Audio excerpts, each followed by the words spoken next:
Good afternoon, everyone. We are 100 Years Enterprise, Consequences of the Street Life, season 6. Wow, it's been a nice journey. But before we begin with our next esteemed guest, my name is Fahim. Dante. Patrick. This gentleman we met some years ago. Actually, we met a long time ago before I actually really just knew who he was and what he was doing along the way. You know, he was coming behind, the walls, seeing his son, which is a great thing because you don't really see too many parents, let alone dads, come behind the walls on confinement, really just to see their kids and say, man, I'm here for you no matter what you done been through. And that shows a lot about the measure of a man. He's doing a lot in the community. He gonna tell you a lot about what he's doing, what he's been through. He brought his good friend Johnny on here, which is a great thing. He'll be able to really just share his journey, where he come from, what he's doing today, and where he's trying to go. And again, we 100 Years Enterprise, season 6. Glen Upshaw, welcome to the show, my man. How you doing today? I'm doing well. Thank you all for having me here. I really appreciate this. Yes. It was a long time coming. We said we was going to make it happen. Things been going on, and I commend you for everything for what you're doing, man. We came down to the Rainbow Park, with the feed and everything. That was great. Thank you for inviting us, too. Yeah. And also, so before I begin, in brief, just tell us about, who you are. Okay, thank you. I'm Glen Upshaw Sr. I'm Executive Director of Men of Influence. We're a mentoring program where we broker for our youth. You know what I'm saying? We try to figure out what they're interested in, and we try to find those services for them. So I think it's important to have that in our community to help our community heal. Yeah. Yes. So what made you want to begin Men of Purpose? Well, I started Men of Influence because Excuse me, Men of Influence. It's fine. Good. I started Men of Influence in 2013. I was doing outreach with California Youth Outreach. And part of my journey was with my children being behind bars and seeing how our community is guilty by association. It really made me, when I started outreach, I started seeing that I had a purpose and my voice was being heard. So when I started Men of Influence, I had gathered all the men of Oakland who had influence just to make a statement to speak up to your young'uns and to make them aware of some of the decisions that they're making or they may make, to that it is a consequence behind it. So in that meeting, they wanted to have another meeting the next week, and then it just kind of snowballed into an organization, and I felt that it wouldn't let me go. So I really dug into this Men of Influence to really try to help my community, because I didn't have that. My youth was a little different when I was young. We didn't have the havoc that we have.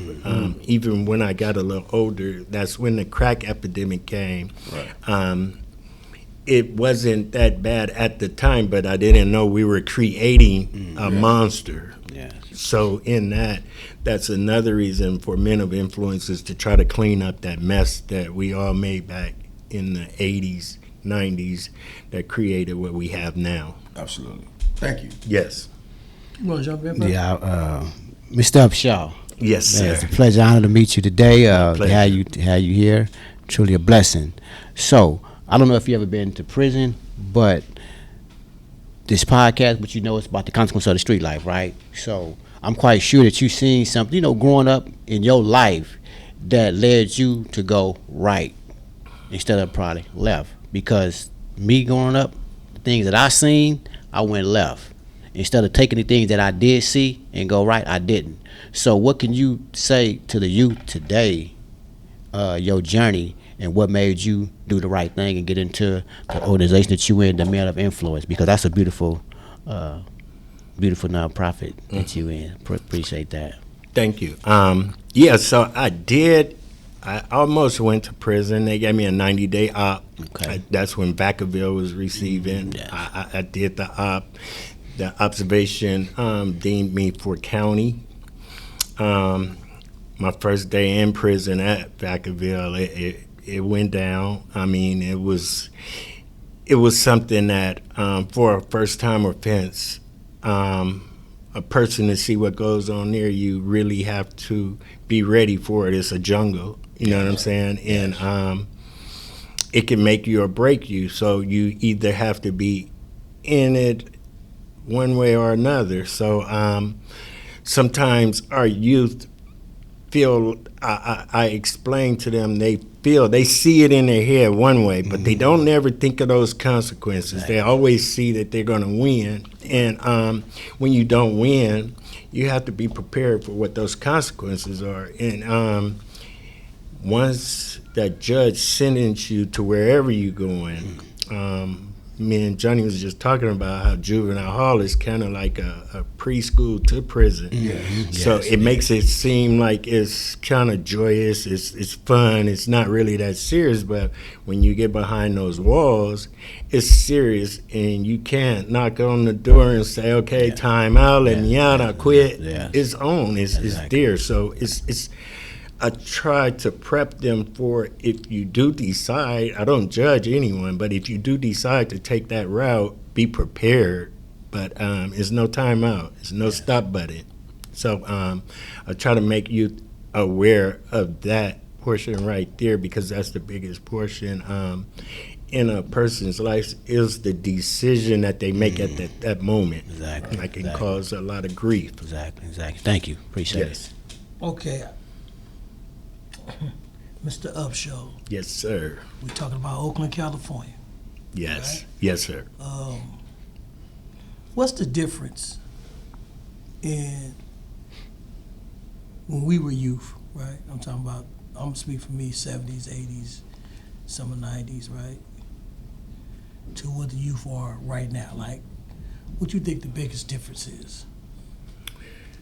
What I feel is the biggest difference is it's no guidance. It's youth guiding youth. It's no experience there. They're learning off of YouTube, social media platforms. It's not real life. I feel like when we were growing up, we could dib and dab in illegal things, but we were being guided, stay away from this, stay away from that. Kind of like but I know I had to still go to school. You know what I mean? It was, you had a guideline. You had restrictions to it. Like nowadays, youth are running their own whole households. You know what I'm saying? And you would never see that back in the 70s, 80s, 60s. It's no type of structure nowadays. Exactly. You know what I mean? It used to be like, we've had beefs in the 70s and 80s, but it was more isolated beefs. You know what I'm saying? If it would always be, folks would try to come to a solution, even though I might have not known then. I found out they did talk. And if they didn't agree on it, they would go full-fledged. But it was even guidelines to that. It wouldn't be families that were like mothers and daughters or children involved. They would know who their targets were, and the targets knew who their targets were. So it was more of structure. But now, we almost being held hostage in our own homes now, almost everywhere. Oakland is out of control, and we're trying to get a grip on it. The reason I asked you that, that's what we real quick, Fi. The reason I asked that is because, when the federal building was built, right? It seemed like everything kind of snowballed once they started with the RICO Act, and because it was negative. We know it was a criminal lifestyle, but there was structure, right? In regards to what you could, what you can't do, or what you can do and what you couldn't get away with, right? It'll be an answer to it. There ain't no checks and balances anymore. And once the federal building the RICO Act, they kind of just hoisted so many people in prison, right? That left kind of like a cutoff. I don't know, you didn't make it. Did you see that cutoff? Like, actually happened when, like, a lot of us was removed. That was kind of like, keeping the community, the continuity of the community. together. Did you see that process happen? I definitely seen that. They were trying to get all those strong-minded, black folks in my community out of there because they were keeping structure. You know, it was criminal activities going on, but, you know, we still had clean neighborhoods. Right. You know what I mean? Wasn't as bad as things were with some of the activities, each community had grips. Wasn't nobody houses getting broken into. You know what I mean? It was a street law being conducted that people were really didn't want to get caught up in having to do time on the streets because if you violated a street law. You know what I mean? You had to get the street punishment. That's exactly. You would get penalized, and it's gone. That is nowhere in sight right now. You know, you might run up on somebody or run up in their house and they give you some of that old school. You know what I mean? Old school. Yeah. That's great. But that's definitely I've seen that. Okay. You know, being men of influence. How is it, by doing the work what you're doing and clean up the community and bringing these men together who once upon a time lived that life, right? So how is it like just laying at home, receiving a text or a phone call, man, Glenn, I need you, man, or just come to seek that advice from you, from being, an OG, a original gentleman. How is that?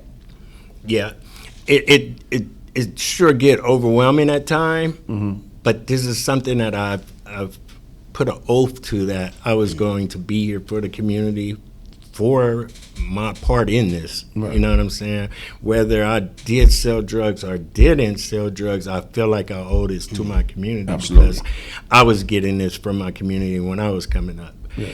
And I feel like sometimes, I hate when I hear people say, man, they're a lost cause. Ain't no one's a lost cause, you know what I'm saying? And sometimes that call that may come in 2 a.m, I have to answer it because it just might be that 2-minute call that may save a life or change a life. Absolutely. So I'm dedicated and committed to it. Yes. Before we get to Johnny, I want to you just said something that really hit me. We came to see you, for the program.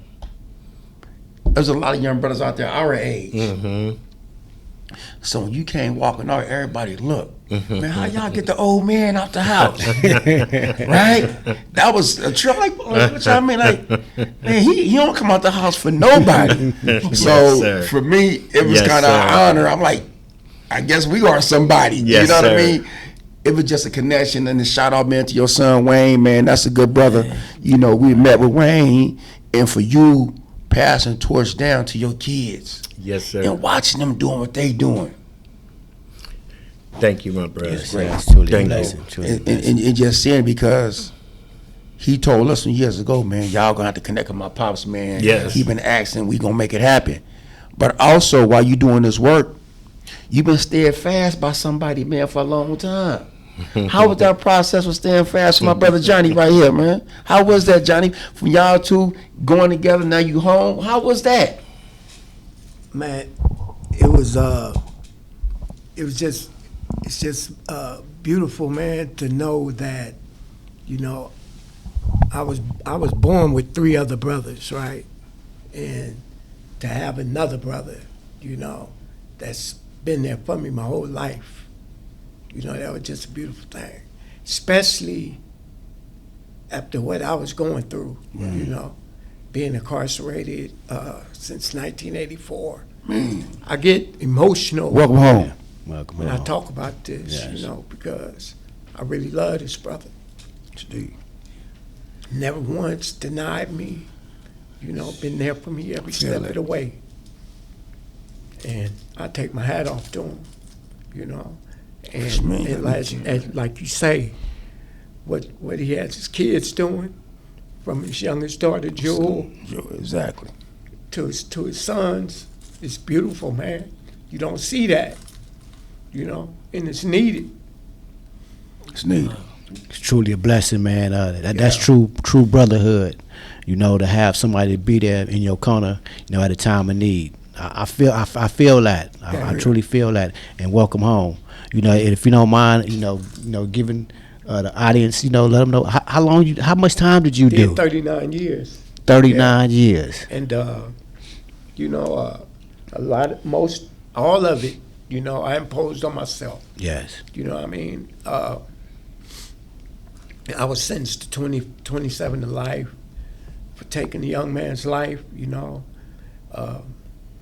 foolishly, you know, I had no right to do, you know, and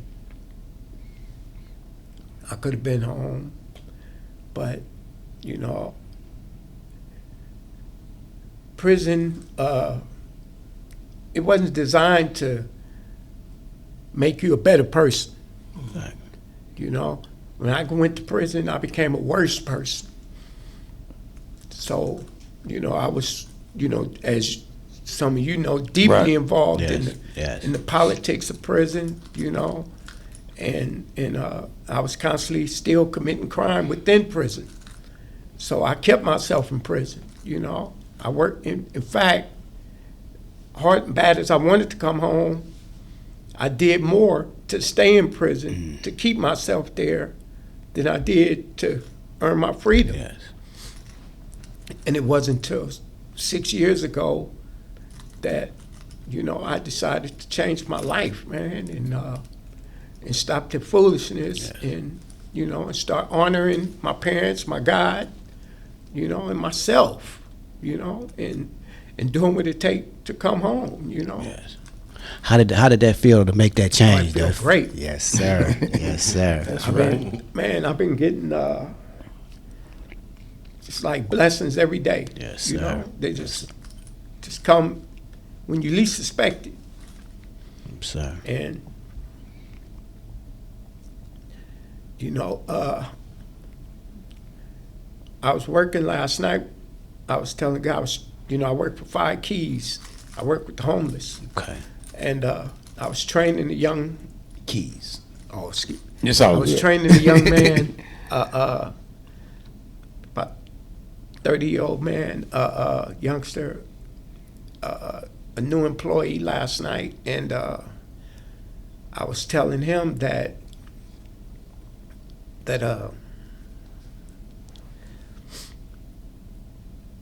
how good it feels to be, you know, to not be that old guy that you guys knew as Big O. Yeah. You know, I put him to rest. I laid him to rest. That's you know. right. That's right. And you know, I like they say, honor thy father and thy mother and thy father.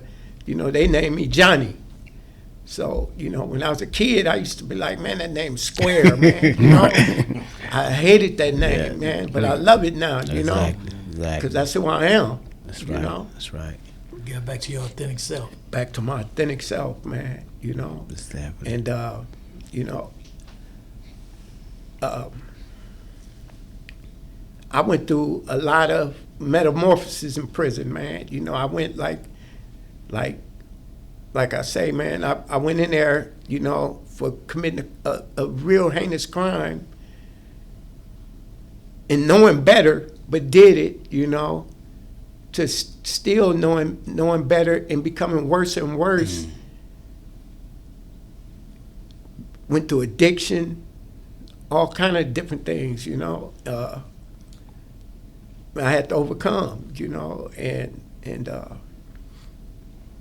I feel so good being clean. I'm 6 years clean, you know. Congratulations. Yeah, clean and sober. I don't smoke.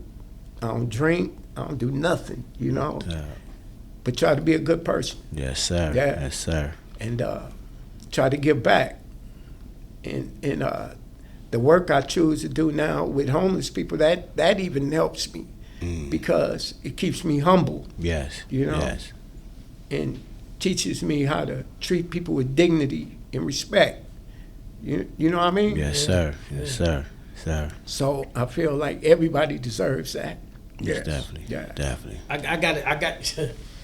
Whew. Thank you. Man, oh my Lord. I love it. I love it. I love it. It's my good brother Johnny.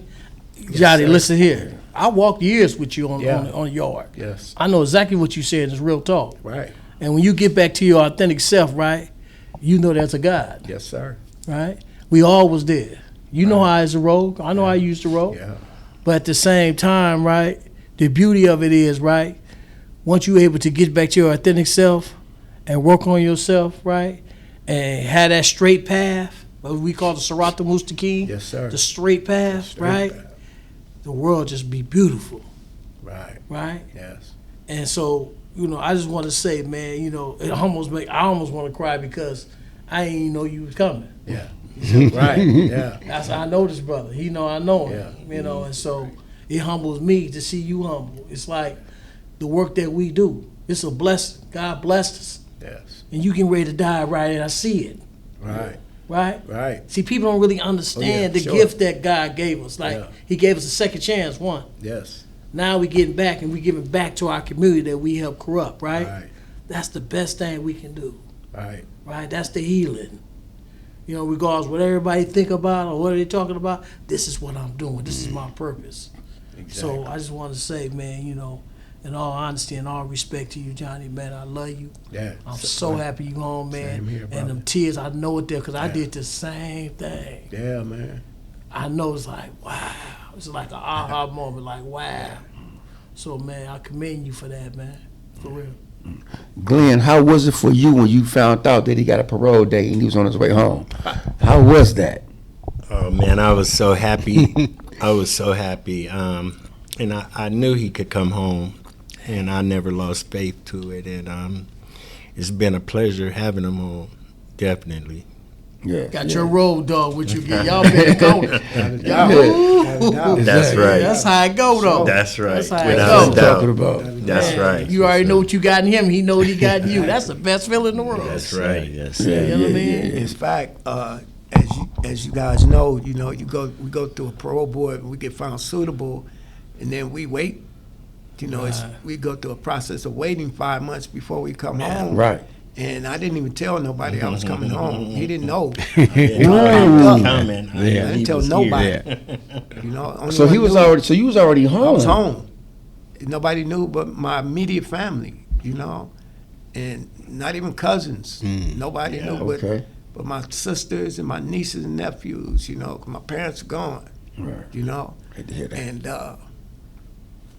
You called him. Let me play that. Tell me how that went. How did This that is happen? about y'all right now. Tell me how So- he made that phone call.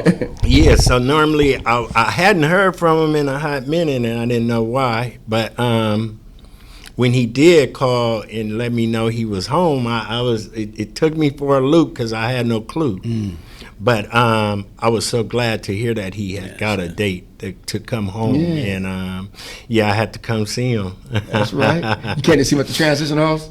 Nah, I seen him at his sister's house. Okay. He was out on a around the corner. From yeah, he was out Right. on the pass, his old stomping grounds. Okay, cool. And and I had to go. I had to quit what I was doing to go see him. Yeah. And It was a tearjerker. yeah, it was.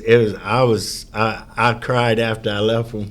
So was it the same day he called you? You went? Yeah, the same day. Yeah, 'cause No way. Yeah, I had to go see him. I was so proud of him to be home. Yeah, because it is one. Like I said, I don't judge anyone. We had talks about things while he was in, and he always kept in tune with what I was doing, and as he said, it took him to make that happen.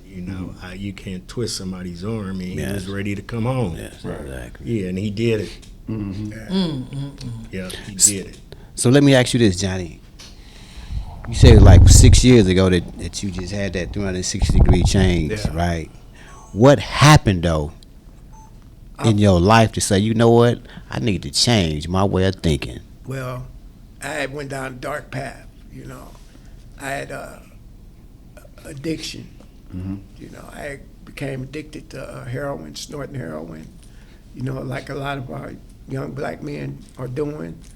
And I had started self-medicating when made a bad choice at doing it. You know, I've sold drugs my whole life, and I started using when my mother passed, and heroin is it's such a cruel and vicious drug, man, to where it don't take long, you know. And I became addicted, you know, and off and on for 25 years, bro. And each traumatic event, you know, the depression that I was dealing with, I wasn't going to get any help, but I was helping myself, I thought. And it was just destroying me worse and worse, you know, to the point to where one day I was sitting up in the hole as that it became so routine,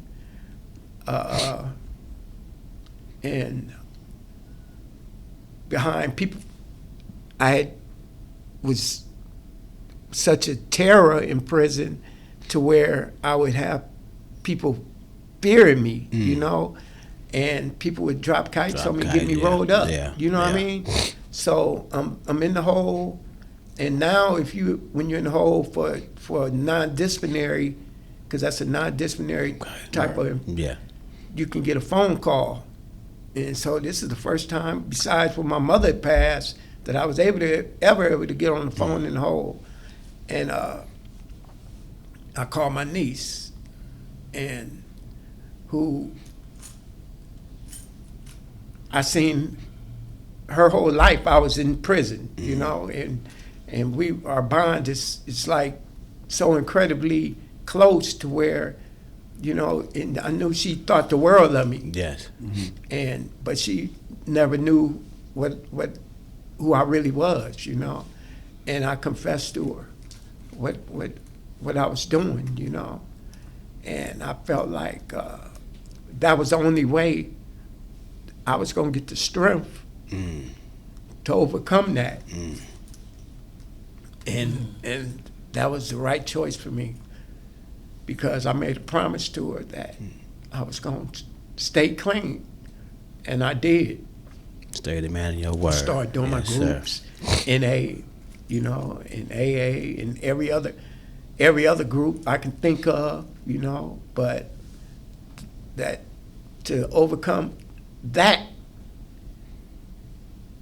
opened up the gateway for me to make other changes, all the other changes in my life, as far as the anger, you know, the depression, how I treated people, you know. And because if I'd still be dirty, man, I would still be making, and that's why I choose not to smoke marijuana or drink or anything like that, because I feel like me being under the influence of anything, you know, would be a greater chance of me making an irrational decision, you know, or being impulsive, you know. And I choose not to live my life being impulsive anymore, you know. And I want everything I do to be thought of, well thought and planned for the good, for the greater good, though, you know. Yeah, that's powerful. Yeah, because in the past, all my plans were for corrupt things, man. You know how I was, you know, and yeah. But you would. Let me add. Can I add this to you too? Yeah. Because I want the people to know you. Yeah. I don't want to get in the wrong perception when we talking about. Yeah, we all did. Right. Right. For one, but secondly, right, you always we had a core group that we listened to. Yeah. I could come to you and talk to you and say, hey, what's happening? You know, we'll talk back and forth. Right. You wasn't just like disrespectful with it. No. You know, you was who you was, and it was no game, and that was the criminal lifestyle. So that's what the show about, consequences of street life. Right. And this is what we try to part on the youth, that if you don't get gain control of your life, right? I don't like saying gain mastery. Yeah. Just say gain control of your life, right? Then you can come into a slippery slope and it start changing you. Very easy. Right, and you won't come out the same person that you once was. You'll lose your, and what I'm saying, losing your innocence. Right. And that happened to all of us. You know what I mean? That took that tour. Right. You know what I mean? And I commend you to be able to talk about it, because talking about it and understand the realization of who you were then to who you are now is a beautiful thing, because you can help somebody. Right. You know? Because I don't know not one man that went to prison that wasn't scared. You know, that didn't put on a mask and try to be somebody they weren't. You know, and pretty soon, if you keep trying and keep rehearsing that, you learn to master that. You know, you become that. You know, and that's what happened with me. You know, I don't think I was some terrible person prior to going. I did a terrible thing, for sure. And I deserve to be punished for it. But I don't feel like I was some heartless person, and or you know. But in prison, I end up being at times very heartless. Yes. You know, and you know, sometimes you have someone who you make them believe that you're their friend, and do them harm. You know, and you really ain't their friend. Right. You know, and that's a really messed up individual. Right. Man. You know, you said something that was key about you know, being impulsive, Right. and acting out, you know, in ways that you never would have with a clear mind. Yeah. So when we go back and, you know, to try to understand the youth of today, Right. and how they're acting out, we say they acting out, but they only doing what they saw us do Right. from years ago. It's only passed Right. passed down information and passed down actions, right? What we all did. But at the same time, when we were under the influence or whatever one may use, it was always, as we understand it now, to cover up a hurt, a piece of shame, a fear, whatever it may be. Because once you become intoxicated, whatever, now you put on a new mask. Now I'm Superman today. Yeah. And we see them acting out. Majority of them are under the influence. While they acting out, if it's a sideshow, if they commit a robbery, whatever act they doing, they're under the influence. Right. And I think that's what the system isn't understanding. They think, oh, they just waking up and doing something. No, it don't work like that. You ain't just waking up, going out, oh, I want to harm someone. It's always something leading up to something. And once you understand what it is, now we have to begin unpacking, taking those layers off of us so we can get back to our authentic selves. And I commend you for doing that, even no matter how long it took. All of us, because all of us have been through something. Right. You know what I mean? That we ran from, that we were scared of. You know, we was best 9 times out of 10. We can admit it now. We was really scared of our true selves because we turned into somebody else. What else were you scared of? Right. We were scared of who we was raised to be, what God created us to be. Right. But now, once we got back and understand what we was created to be and to do, we love ourselves even more, because now we're in our purposes and it's showing in the work that we're doing Your today. actions. Yes. Definitely. Yes, sir. And I want to say this, right? Because I'm listening to you, listening to what everybody's saying, right? Is that, like Fahim just said, you know, we were scared of our true self, right? And also we were scared about what the next person think about me. Absolutely. Because that was my issue. You know, what you thought about me. So now I need to live up, not my expectations, but your expectations, so I could fit in. And see, and that's what's still going on today with these youngsters. You know, it's about, you know, what the homie might think. Now, I don't care what the homie think. I don't care if you don't like my shoes or because guess what? I got to live my life. And so, and this is what we try to impart on these youngsters. It ain't about what the next person, what do you like? Just because you see somebody doing it, don't mean it's for you. Just because they don't like it, that don't mean that, you know, you can't do what you want to do. And that's one of the big issues, the big problem that we having today in our society is that, you know. So it's like, you know, how do we convey that to them? By lived experience, you know, because I went through it. Right. We all went through it. We all did. You know, yeah. so, and we didn't think about, okay, if I start doing this, what about the consequences? What kind of consequences I'm going to be faced with? I didn't never think I was going to be in prison for 43 to life. Right. I didn't ever think I was going to give harm to somebody, take somebody's life. I didn't think of none of that. And guess what? It was all about peer pressure and trying to satisfy the next individual. But now it's all about the decision that I make and stand true and firm on them and push. You know, again, I commend both of you brothers, Johnny as well as Mr. Upshaw, for coming on this podcast, because it's a blessing. And we like I said, we want to change the minds of these youngsters. You did 39 years. That's a long time. I did 29. He did 30. 31, 30. 31. It's like, man, that's a lot of time combined together. That's over 100 years combined together. Right. You know, so it's a blessing that you was able to come on here, Johnny, as well as you, Mr. Upshaw, you know, and share y'all story. Because guess what? The work is never done. That's right. Never done. So it's all about saving our youth, and I appreciate you. Yes, it is. Yes. Thank you. And I appreciate you, brothers. Let me speak and on this platform. And keep up the good work that you're doing, because it's needed and appreciated. You know? You're gonna be aired too. Yeah. I can't wait to post it. Johnny's back. That's right. Yeah, For that's sure. what I'm talking about, Yeah, man. he's So, back. you know, everybody gonna like it. Yeah. So everybody know your struggle. Yeah, But man. the beauty of it is, man, you came back. You know what I mean? Right. And so, you know, it was work. Yep. Now that you work. took the glasses off, I said, okay, now I remember. Yeah. Yeah, see, it was the glasses. Yeah, now. man. I didn't have these. Yeah, you ain't have them then. Yeah. Yep. So I remember. So, Yeah. you know, Yes. yeah, Man. Mr. Upshaw got some plans. I can already see it. 'Cause Oh, yeah. He didn't have them neither. Yeah. Yeah. You know? So what you got coming up, Mr. Upshaw? Let us know, man. Let the people know what you got coming up, what's going on, what you been doing in the community, Rainbow Park, all your events, man. Let them know everything. So every other Tuesday, this Tuesday coming up, we've been hosting men's groups from 6 to 7:30 every other Tuesday, twice a month.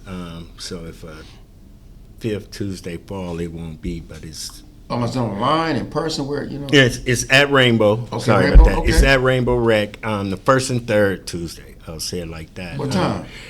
6 to 7:30. 6, 7:30. 6 to Okay. 7:30 every Tuesday, men's group. We've been having more youth than adults, but all are invited to come out. We're giving $25 stipends for individuals who come out and participate. It's kind of like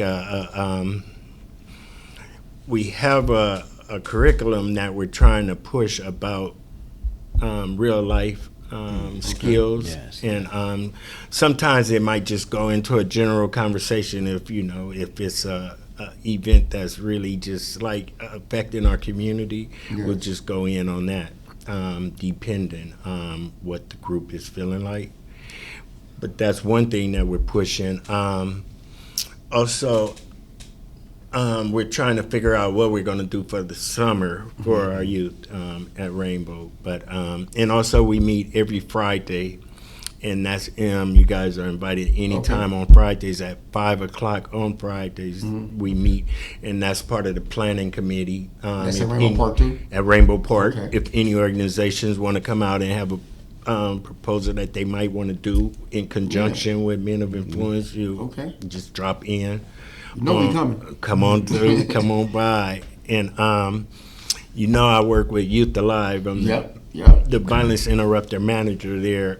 We started that program in 2016, so that violence interruption is something that we do that is another field that helps enhance Men of Influence with the teachings that we try to teach our youth, because we get firsthand, we're first responders to a lot of shootings, so that helps us kind of like do our own type of intervention with certain people, certain areas. Right. So we utilize that, and also Brady.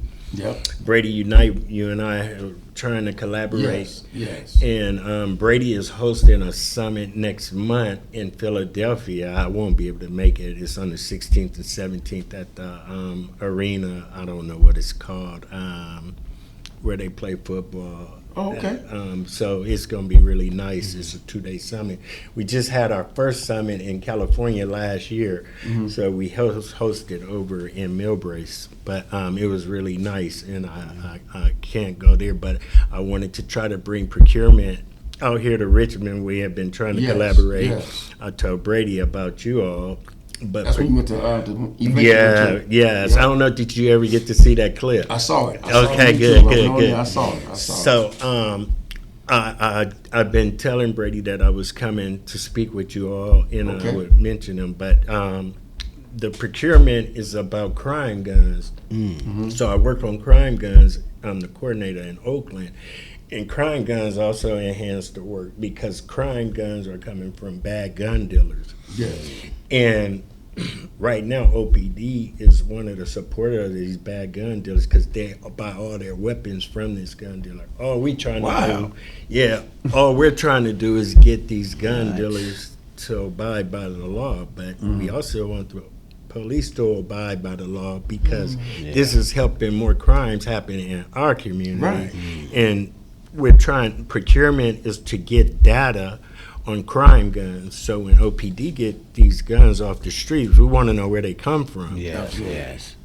They won't release their report. But procurement passed at city council last year, and so we're trying to see how they implement it. And that's what I wanted to try to introduce here and work with you all on some of that procurement work.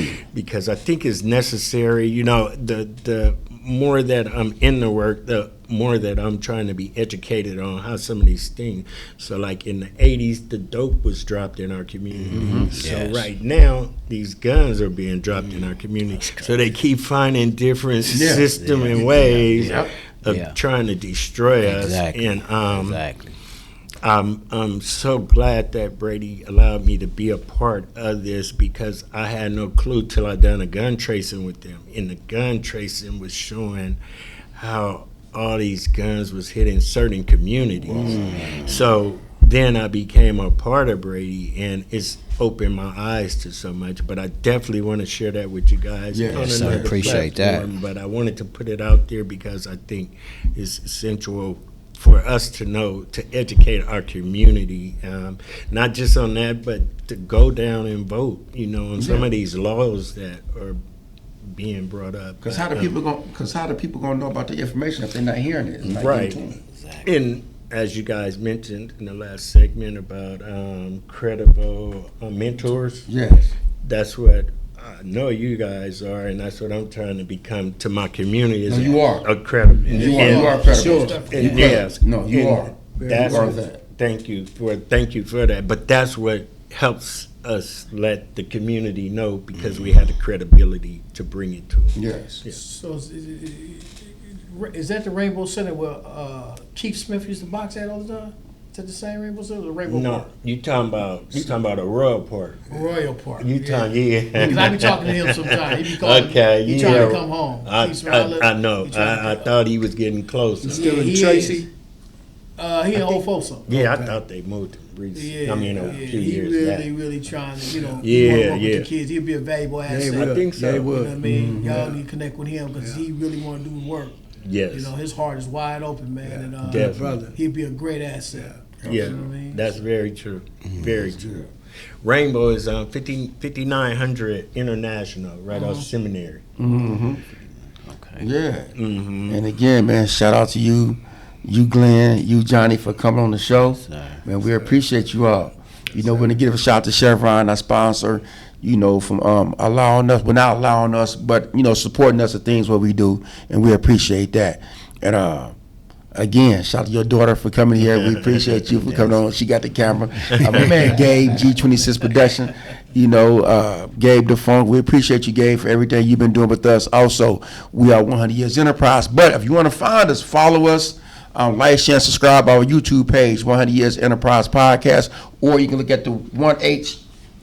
There you go. The 1HYE, you find that. You know, our Instagram, 100 Years DOP. Find us on Spotify if you want to listen to the audio while you riding. It's your little video, all that, but it's good. Apple Podcasts and Patreon coming soon. Peace out. We 100 Years Enterprise, Consecrated to Street Life. My name is Fahim. Dante. Patrick. Glenn. Johnny. And we out. Peace. Thank you.